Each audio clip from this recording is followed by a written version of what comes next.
என் முதல் கண் காலை வணக்கம். என் உயிரென்னும் மேலான தமிழ் அன்னைக்கு என் முதல் வணக்கம். தன் மீசையில் கூட வெள்ளையனை அனுமதிக்காமல் இளமையில் இருந்த பாரதியாருக்கு முதல் வணக்கம்.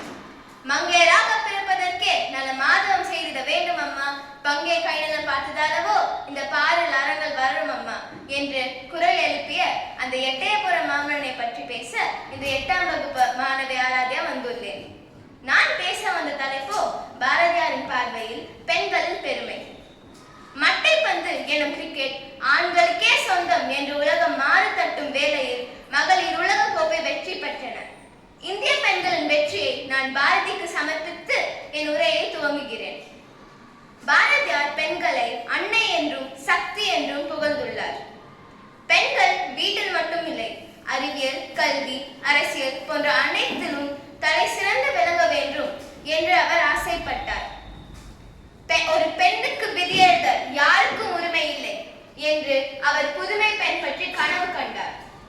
பெண்களுக்கு அறிவு மிக அவசியம், ஒரு பெண் அறிவை வளர்த்திட வேண்டும் என்று கூறி பெண் குழந்தைகளையும் பள்ளிக்கு அனுப்ப வேண்டும் என்பதையும் அவர்கள் ஆண்களுக்கு சமமாக கல்வி பெற வேண்டும் என்பதையும் வலியுறுத்தினார். ஒரு பெண்ணும் மானும் எங்கேயும் எப்போதும் சம உரிமையோடு இருக்க வேண்டும் என்பதை ஆண் பெண் சமமில்லை கான் என்று அவர் வலியுறுத்தினார். பெண்களின் சம உரிமைக்காக குரல் கொடுத்த தமிழ் கவிஞர் அவர்.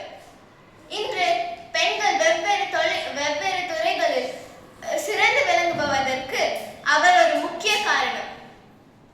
இன்று பாரதியார் பிறந்த நாள் அன்று நாம் அவருக்கு தர மிகப்பெரிய பரிசு நாம் பயமின்றி வாழ்ந்து காட்டுவதுதான். அதை நாம் நடத்தி காட்டுவோம். நிமிர்ந்த நன்னடையும் நேர்கொண்ட பார்வையும் நிலத்தில் யாருக்கும் அஞ்சாத நெறிகளும் ஒரு புதுமை பெண்ணின் குணங்களாகும். அதை எப்போதும் மறக்காதீர்கள். நன்றி, வணக்கம்.